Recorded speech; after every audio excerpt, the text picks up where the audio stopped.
Salut les amis de eSport TV, merci encore de la confiance renouvelée, merci de du like, merci de di abonné, merci également de bàyyi seeni commentaire, un plaisir renouvelé chaque fois de partager ak yéen xibaar yeeg information yi mbokki Sénégal yi fépp foo leen mënti nekk 14 régions du Sénégal àdduna wërngal këpp ñu ngi leen di jaajëfal ñi nekk également ci kër yeeg ci leen hôpital yi feebar fàttewuñu leen benn yoon ñi tëdd ci kaso yi suñu borom yàlla na leen génne foofu noonu ñi dëddu àdduna également suñu borom xare leen àjjana firdawsi. On avance ensemble dans la magie de eSport TV. Actualité oblige gars yi tey dañuy waxtaane ci li nga xam ne mooy règle ballon d'or mondial bi dañuy waxtaane Sadio Mané peut-il réellement être ballon d'or ndax Sadio Mané réellement mën na jël ballon d'or lan la critères yi wax lan moo ko ci avantagé lan moo ko ci désavantagé gars yi loolu la ñuy waxtaane indi ci ay leeral pour aussi ñu sottante ay xalaat wax ci aussi yenn éclaircissement yoo xam ne jar nañu koy def mais d'abord toujours VAR bien merci à tous les abonnés de eSport TV ñi nga xam ne également ñi ngi ñuy suivre ci soutien bi ñu indi nank-nank ak Souleymane Sylla cagnotte bi mi ngi dem nank-nank bien vrai que fi ñu bëgg mu yegg gu fa dañuy waxaat ñëpp encore une fois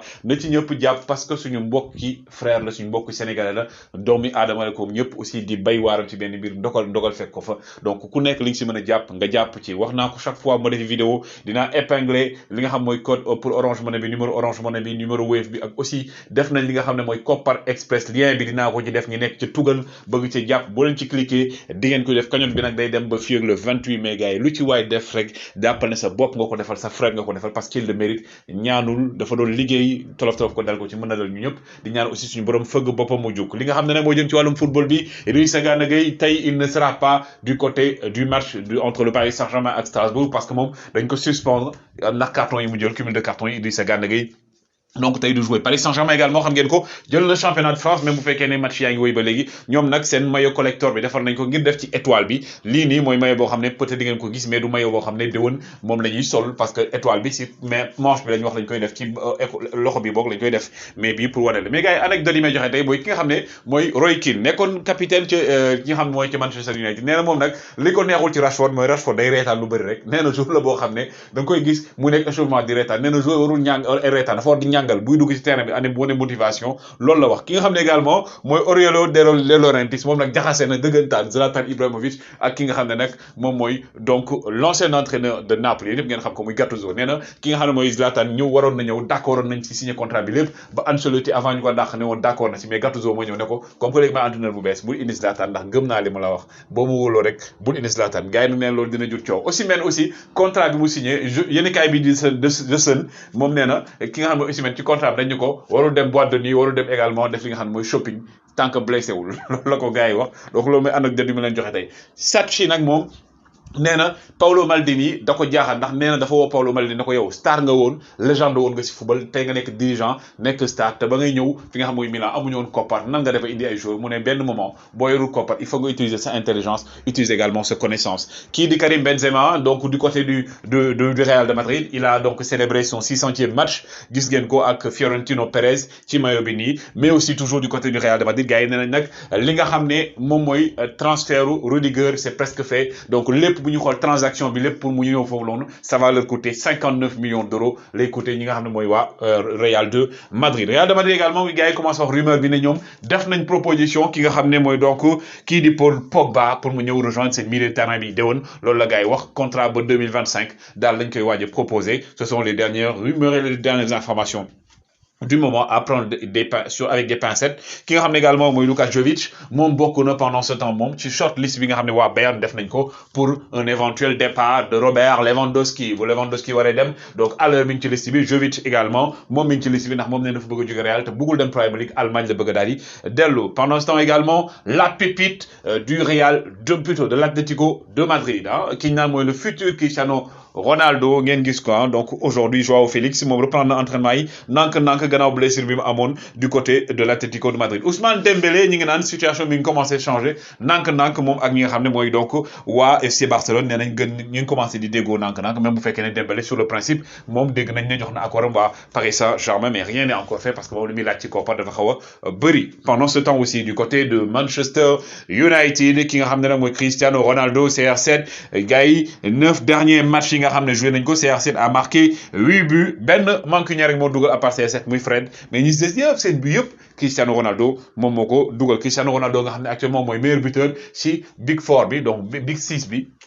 comme on le dit, hein, donc les grands 6 hein, de l'Angleterre, les meilleures équipes, 5-6 meilleures équipes yi, nenañ Cristiano Ronaldo mu ngi am 8 buts, qui dit Salah ak Sadio Mané ñoo tolloo am ku nekk 4 buts entre autres, mais du côté de Manchester, maintenant c'est officiel, ki nga xam mooy Ralf Rangnick xam nañ ne ki nga xam mooy Erik ten Hag mooy ñëw, mais Ralf Rangnick waa fédération Autriche annoncé nañ ne moom mooy nekk le nouveau sélectionneur donc de l'Autriche, Ralf Rangnick, donc day dem fa nga xam mooy ci Autriche daal leen di entraîner. Ki nga xam ne mooy Vincent Kompany moom nag nekkoon ancien capitaine légende bokk ci Hall of Fame yi nga xam ne mooy ci Angleterre, notamment ci Manchester City, moom actuellement dañ ne mën na dellu si Angleterre pour entraîner Burnley. Burnley waxoon naa leen ne kii Wayne Rooney bokk na si candidat yi, mais également Kompany aussi boole nañ ko ci liste pour mu daal di ñëw entraîner leen. Ryan Sessegnon nag ca Tottenham kii nga xam ne mooy donc Antonio Conte yi Conte ci moom nee na dirigeant yi booy bi conserver leen ko boole mën nañ sax prolonger contrat ngeen prolonger contrat parce que joueur la boo xam ne c'est l'avenir du football en Angleterre, mais également du côté de Tottenham, donc nañ ko également renforcer prolonger contrat plutôt. Ki nga xam ne également mooy Howard Prowse ngeen koy gis ni moom mooy nekk actuellement le deuxième meilleur tireur de coup franc ci Angleterre, nee nañ Tottenham daf ko jege mais clubam bëggu ko jaay benn yoon waa Southampton xalaatuñu jaay ki nga xam ne mooy Howard Prowse. Lii nag gars yi mooy classement équipe yi nekk ci différents championnats yi ku nekk premier bi la rawee deuxième bi gis nañ championnat France moom écart bi ngand na, Italie écart bi néew na, fi nga xam ne aussi mooy Espagne rëy na trop, mais ci Angleterre tamit Allemagne aussi rëy na, mais ci Angleterre nga xam ne gars yi Angleterre ba gars yi ñoom seen championnat dafa difficile loolu. Maintenant nag la question elle est là gars yi, Sadio Mané peut-il être Ballon d'Or? Sadio Mané ndax mën na nekk Ballon d'Or, loolu la ñuy wax. Il faut d'abord savoir que ne règlement yi waa France Football dañ ko changé récemment, dañoo changé règlement yoo xam ne 3 règles changement majeur lañ ci mën a wax. Benn muy par rapport ak li nga xam ne mooy diir bi ñuy tànnee Ballon d'Or, parce que Ballon d'Or bi ay temps jamono gars yi dañ doon wax ne c'était du 1er janvier au 30 octobre, donc diggante boobu lañ doon xool performance joueurs yi pour tànn Ballon d'Or. Deuxième bi aussi mu nekk li nga xam ne léegi indi nañ ko coppiteef muy performance individuelle, ndax ñoom nee na dañoo gis ne ni ko Messi doon gagné ak Ronaldo moo tax léegi ñu bëgg ko changer, léegi performance individuelle ak collectif plutôt day compter. Wax aussi troisième point bi muy li nga xam ne aussi gars yi moom mooy donc lii di fair play, donc dañ ci wax ñëpp nag gars yi actuellement ñu ngi naan kii di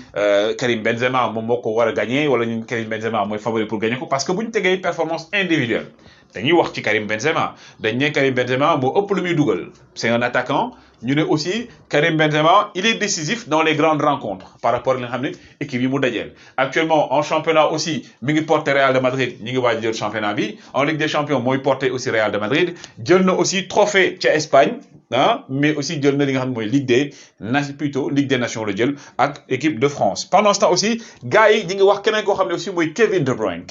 nga xam ne actuellement gars yi moom mooy porter équipe bi di Manchester City. Match bi passé également contre Real de Madrid également il a été décisif, dugal na. Kevin De Bruyne qui est en train de faire une saison exceptionnelle du côté également de la Premier League, moom it actuellement moo jiitoogum benn point Liverpool donc bu Sadio Mané, donc Manchester City moo leen jiitu, donc Kevin De Bruyne aussi bokk na ci favori yi pour jël Ballon d'Or. En même temps aussi moom mi ngi demi-finale Ligue des Champions. Mohamed Salah gars yi tànn nañ ko tey mu nekk meilleur joueur de l'année ah, journaliste yi nekk Angleterre ñoo ko tànn. Mohamed Salah également il est le meilleur buteur fa nga xam ne mooy ca Premier League, c'est le meilleur passeur aussi hein. En même temps aussi gars yi mi ngi joué ak Sadio Mané demi-finale Ligue des Champions, loolu tax na ñuy wax ne Mohamed Salah donc moom bokk na ci favori. Maintenant aussi ce qu'il faut savoir, performance individuelle la ñuy dellu si, d'accord la ñuy wax si kii di donc Karim Benzema, d'accord naa si, mais aussi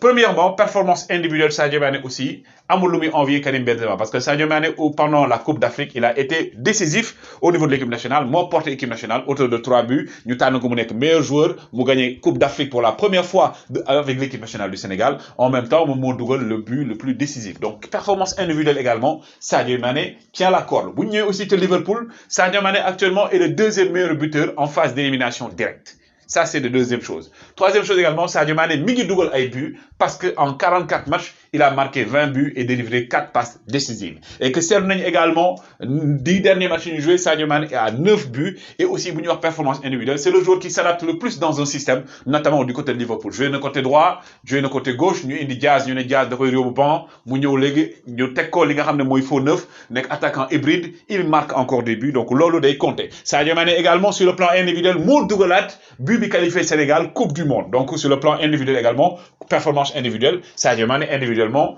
mi ngi def ay performance collectivement aussi Sadio Mané gagné na Coupe d'Afrique donc Coupe d'Afrique moo ëpp valeur li nga xam ne moom mooy donc lii di Ligue des Nations Sadio Mané gagné na coupe également en Angleterre comme ni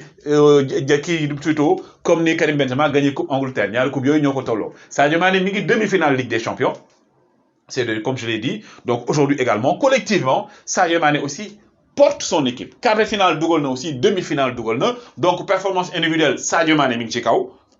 pour le collectif plutôt Sadio Mané mi ngi ci kaw performance individuelle il n'a rien à envier à ñi nga xam ne moom mooy donc kii di Cristiano Ronaldo beneen point mooy aussi Sadio Mané moo éliminé li tax mu nekk devant ki nga xam ne mooy Mohamed Salah d'abord moo éliminé Mohamed Salah ci course vers la Coupe du Monde moo gagné aussi Mohamed Salah par rapport li nga xam ne mooy Coupe d'Afrique bi donc sur le plan collectif Sadio Mané est devant Mohamed Salah sur le plan individuel également moom mooy meilleur joueur africain moom lañu tànn meilleur joueur africain ci Coupe d'Afrique bi mais aussi sur le plan individuel il talonne ki nga xam ne mooy Mohamed Salah en plus beneen performance mooy Sadio Mané bi yu mu dugal yëpp dugalu ci benn penalty c'est important c'est-à-dire qu'aujourd'hui il est beaucoup plus décisif dans le jeu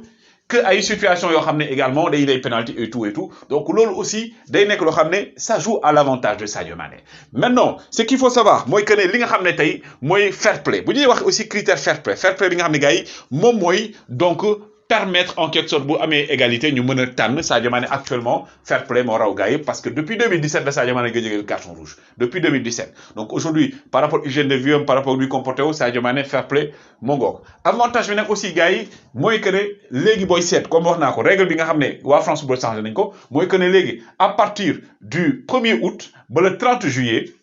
donc la ñuy tànn critères yooyu la ñuy jël pour tànn si nga xam ne mooy Ballon d'Or moo tax li nga xam ne mooy Ligue des Nations bu Benzema daal di compter comme Sadio Mané ni Ligue des Coupe d'Afrique bi daal di compter maintenant aussi 2023 aussi dina amaat beneen avantage mooy que ne bu Sénégal jëlaatee Coupe d'Afrique inchallah dañ siy boole Coupe du Monde bu fekkee Sénégal aussi def na ci ay performances maintenant mu Karim Benzema aujourd'hui gars yi li leen mën a départager mooy lan mooy Coupe Ligue des Champions notamment Sadio Mané ba tey il est en course pour remporter le championnat Karim Benzema il va remporter le championnat fa nga xam ne mooy donc ca Espagne d'accord maintenant Ligue des Champions bu fekkee Sadio Mané gagné na Ligue des Champions gagné li nga xam ne mooy donc Premier League moom mënuñoo wax ba duñ ko jox sauf si Kevin De Bruyne gagné Ligue des Champions d'accord maintenant aussi li nga xam ne mooy def li nga xam moo nekk moo désavantagé excusez-moi li nga xam ne moo désavantagé Sadio Mané mooy premièrement booy seet Sadio Mané comme je dis communication Sadio Mané dafa des loolu Sadio Mané communication booy seet sur les réseaux sociaux Sadio Mané est à 10 millions presque de followers sur Instagram alors que kii di Salah ak ki nga xam ne également mooy Karim Benzema ils sont à 50 millions de followers beneen point bi aussi mooy que ne Sadio Mané il est trop tendre excusez-moi donc jégalu du xas il faut que nit ñi déggante mais aussi dafa am loo xam ne communication la. gars yi Sadio Mané communication comme je dis c'est quelqu'un de boo xam ne naturellement dafa simple et tout loolu dañ ko koy nangul parce que jikkoom la mais aussi Sadio Mané buy def interview tu ne sens pas que ne Sadio Mané donc nit ñi dañ naan non kii ku baax la ku yarul et tout mais bokkul comme benn Karim Benzema wala benn Salah buy def interview buy imposer boppam wane ne man j'ai envie de montrer que man maay le meilleur partout dans le monde man maa war a dama bëgg a gagner li et lii c'est-à-dire que c'est des discours yoo xam ne waxoo ko parce que da nga rëy wala da ngay jaay dara mais da ngay wane aussi que ne yow tu es au même pied que les autres que tu as également cette possibilité de gagner autre chose et qu'aujourd'hui loolu manqué na ci côté Sadio Mané image de Sadio Mané également ceux qui gèrent la communication de Sadio Mané excusez-moi ils doivent se décarcasser dañoo war a liggéey que ce soit l'agent que ce soit les chargés de com ñi naan chargé de communication la image de Sadio Mané dañ ko war a valoriser et loolu mën na nekk loo xam ne day jouer par rapport ak Ballon d'Or deuxième chose également mooy que ne Sadio Mané beneen désavantage bi mooy que ne dafa nekk ci club boo xam ne gisoon nañ li xewoon 2019 mooy que ne 2019 dafa def saison bu exceptionnelle mais ki nga xam ne mooy yorgoon club tànn ki nga xam ne mooy Virgil van Dijk d'accord donc moom le fait que mu bokk ak tey aussi 2022 bi ak Mohamed Salah équipe partage des votes yi mën na ci jouer parce que bu leen fàtte ne Afrique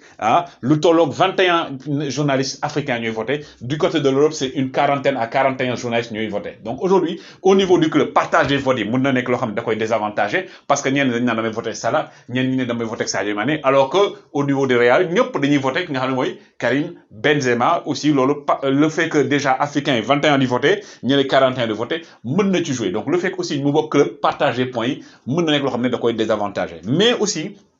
comme je l'ai dit par rapport ak également li nga xam ne mooy valeur u Sadio Mané c'est-à-dire qu'aujourd'hui Sadio Mané gars il doit encore se donner beaucoup plus doit avoir beaucoup plus de tact gën imposer boppam parce que le ballon d'or gars comme je l'ai dit du question rek football dafa am aussi lobbying dafa am business dafa am communication et que Sadio Mané football amul lu muy ñee kenn business bi da ci war a gën a dugg parce que déjà il a un sponsor qu'on a rien contre son sponsor c'est New Balance alors que tey mën na imposer wu dem si sponsoring boo xam ne gars yi da koy fa gën a valoriser. Donc, gars, comme nous l'avons dit, Sadio Mané aujourd'hui, vous faites qu'il y a Sadio Mané peut gagner Ballon d'Or. Oui, peut gagner Ballon d'Or. Il faudrait juste que Sadio Mané gagne Ligue des Champions, championnat également, même nous faire pas gagner quoi. Donc là, vous gagnez le championnat, gagner Ligue des Champions, indiscutablement, Sadio Mané sera Ballon d'Or. Vous faites qu'il technique coach. Maintenant, comme j'ai dit, règles ils changent. Les performance individuelle, journal et détails. L'autre gars, il bouge comme le nom, Karim Benzema, Liogi. Sadio Mané également sur le plan individuel, performance individuelle, il fait des performances individuelles. Parce que individuellement, mon double but, Bitar Sénégal, Dieu Coupe d'Afrique, mon double également. But Sénégal de Coupe du Monde, il a été élu meilleur joueur.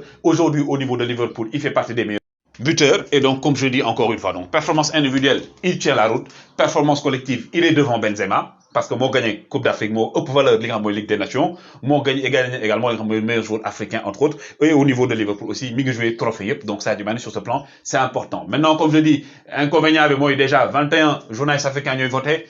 41 journalistes européens ont voté. 40 à 41 journalistes européens ont voté. Donc, africains, est-ce que ça a du mal à voter? Ou ils partagent avec Mohamed Salah. Européens également. Est-ce que aussi au niveau de Liverpool, ils partagent voler digante Sadio Mané avec Mohamed Salah? Lol day nek inconvénient. En tout cas, aujourd'hui aussi, communication Sadio Mané, Coupe du monde bi wala coupe qui ballon d'or bi dañ ko wara gëna défar ça c'est une chose indéniable Sadio Mané doit avoir plus de tact communication aussi gëna dial en tout cas les gars c'est les informations joxe leen sen xalaat woy leen di like woy leen di abonner surtout bu leen fatte suñu frère Souleymane Sylla ja ngeen jëf